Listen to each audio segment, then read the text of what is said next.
Hi guys, welcome to my channel. I'm Chesstrovert and I'll be presenting you the Tata Steel Chess which is happening right now in India, specifically in my city Kolkata. So I'm really excited about this tournament and today I'll be showing you the games of Vishwanathan Anand, the five-time world champion. He's on fire right now. He's really playing very well. I'll show you three games and let's just start. Let's not wait. So the first game is with Wesley So. Anand is playing with the white pieces against Wesley So. The game starts off with e4, c6, the Karokan, d4, d5, e5, the advanced Karokan, and bishop f5, which is the main line.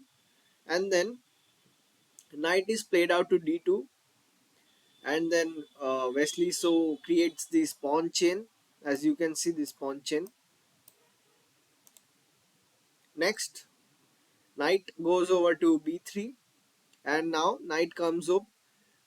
Next, knight f3, and now Wesley So pushes his pawn to cover that square. Anand plays his bishop out to e2, and now Wesley strikes in the center.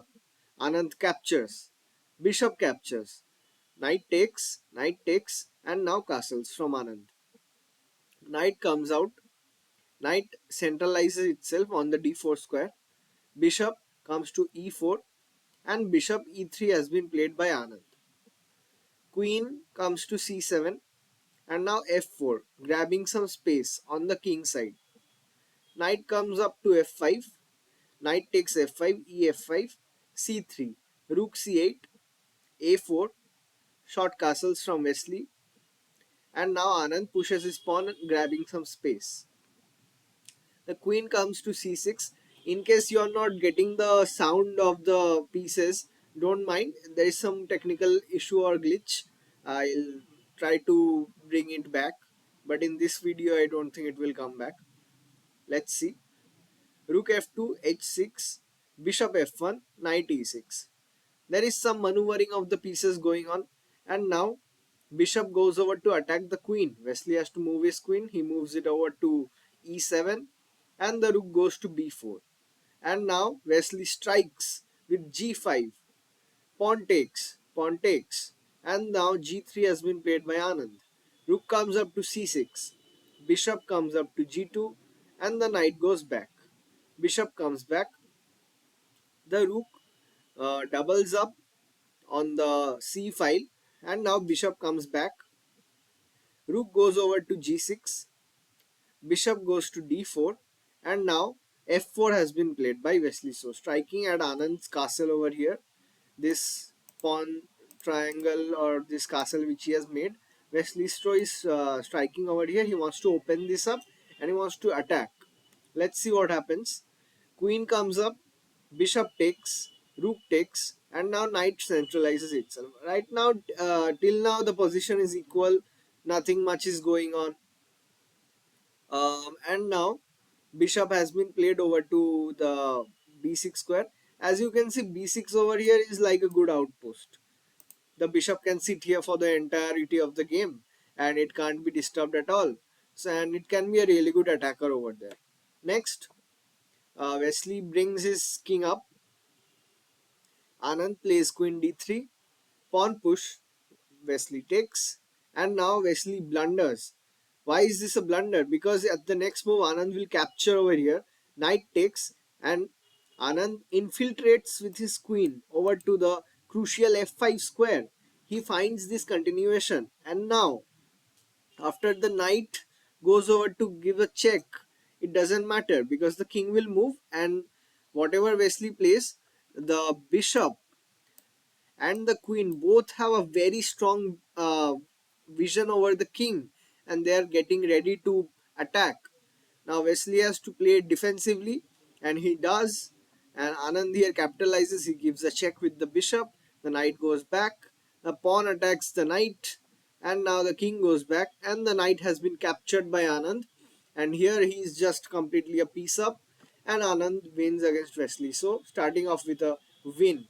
So this was the first game. It was a very good game in the Karokan advanced variation where Anand found good ideas, maneuvers, and he capitalized on Wesley's blunder over there.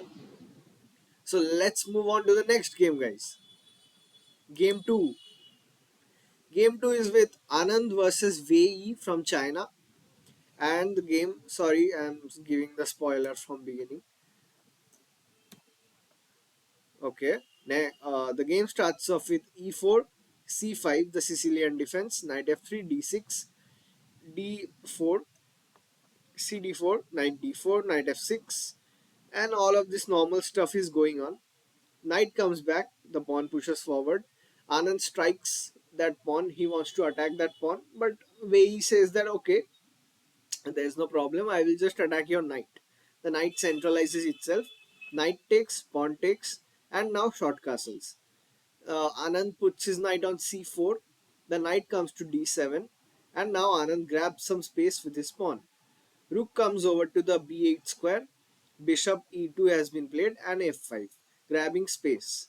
And now Anand, similar to the last game, he finds a beautiful outpost on the b6 square. But in this game, is this really an outpost? Because the knight can just capture it. Let's see what Wei does, where he captures the bishop because he knows that the bishop is really very dangerous on that square.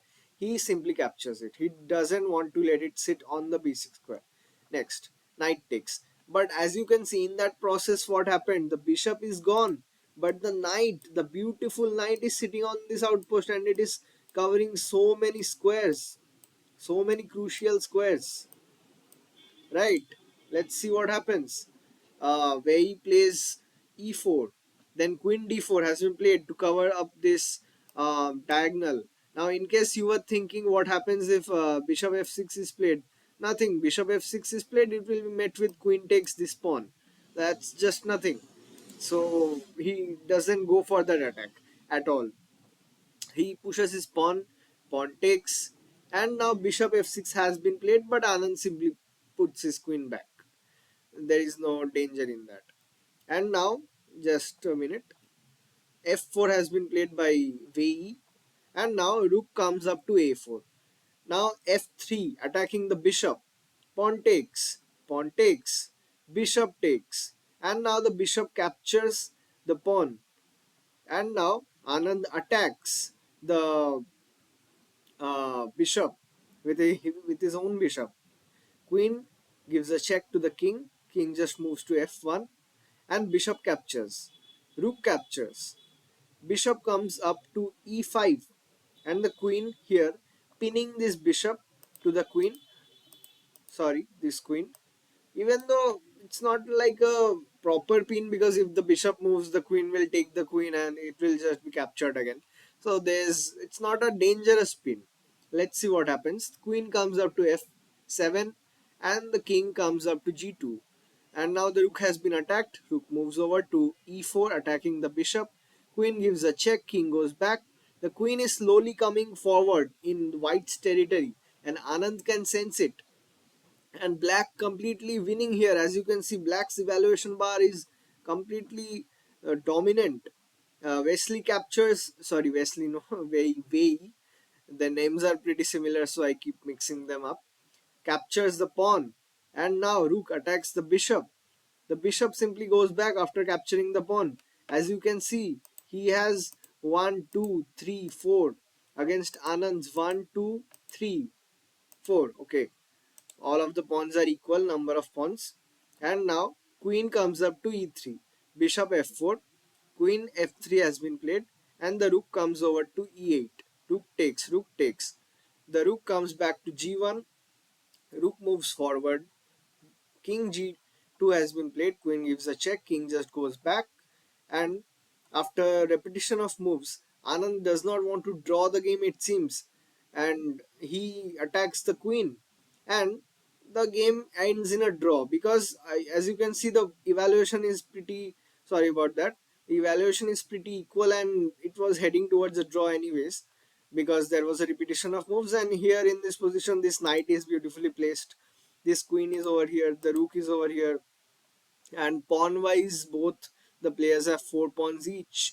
So it's a pretty balanced game and it ended in a draw, where he played at an accuracy of 87.2% and Anand played at 88%.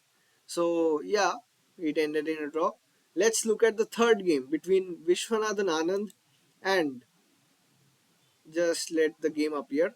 Sorry about the spoiler. I'll put it back. Yeah, yeah. So the third game is between Anand and Arvind Chitambaram, a very good player from India. And the game starts off with e4, e5, knight f3, knight c6, bishop c4, the Italian game, countered with bishop c5, the Jogo piano. And now, after a couple of moves, as you can see, the bishop was attacked, bishop came back, pawn pushed forward, short castles, again pawn pushed forward. The purpose of this move is basically this bishop can drop back and hide over here. That is the purpose of the move. Let's see. Bishop was attacked, knight takes the bishop, pawn takes, bishop comes forward to counter that bishop, and now takes, and now the knight is attacked. It will just simply come back to c6, and now Arvind Chitambaram completely, he is pushing his pawns forward. He wants to attack Anand. He doesn't want to let him easy at all in this match. Let's see what happens. Anand reroutes his knight cleverly from here to here. And now Arvind has put his knight over on this square. Let's see what he has in mind. He plays f4, takes, bishop takes, knight takes, rook takes. There's a lot of captures going on in there. And Arvind is slightly better, but that's not a significant advantage.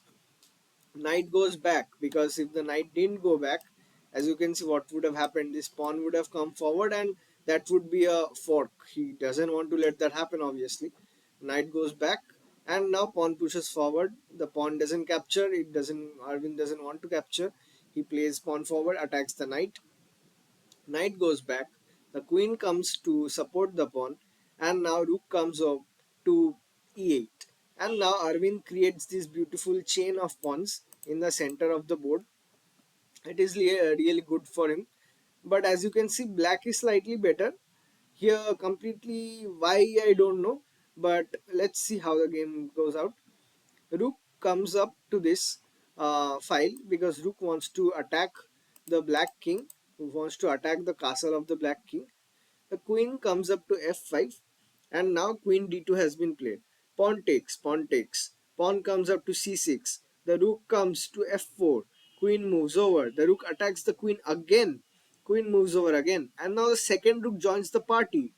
Let's see what happens. Arvind gives up a pawn. I think that is what he did. 1, 2, 3, 4, 5, 6. 6 pawns against Arvind's 5 pawns. He has completely given up a pawn for the initiative. Let's see if he is successful in that. He plays c4, and now Anand pushes his rook to the enemy camp. Let's see what happens. Arvind defends his knight, and now Anand plays great move. He attacks the queen in the enemy camp, and he has infiltrated with his rook in the white's camp. Let's see. Queen moves over, and now pawn takes. Queen takes. Rook comes back. Rook comes here, and that believe that is a blunder. The engine is showing it as a blunder because Anand takes on e5, knight takes, rook takes, and now the rook comes over to f3. Pawn pushes forward, and after a couple of moves, as you can see, after a couple of captures, here Anand is completely, he's just 2 pawns up.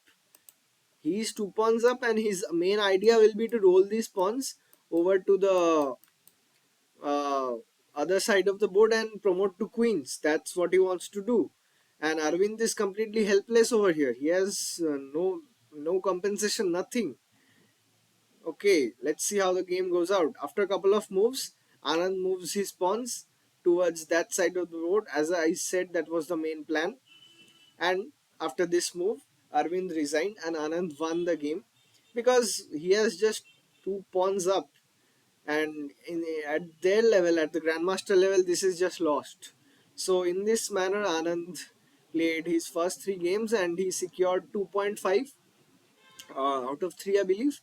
So this was the result and these were the games. I hope you enjoyed. my video and my commentary on them.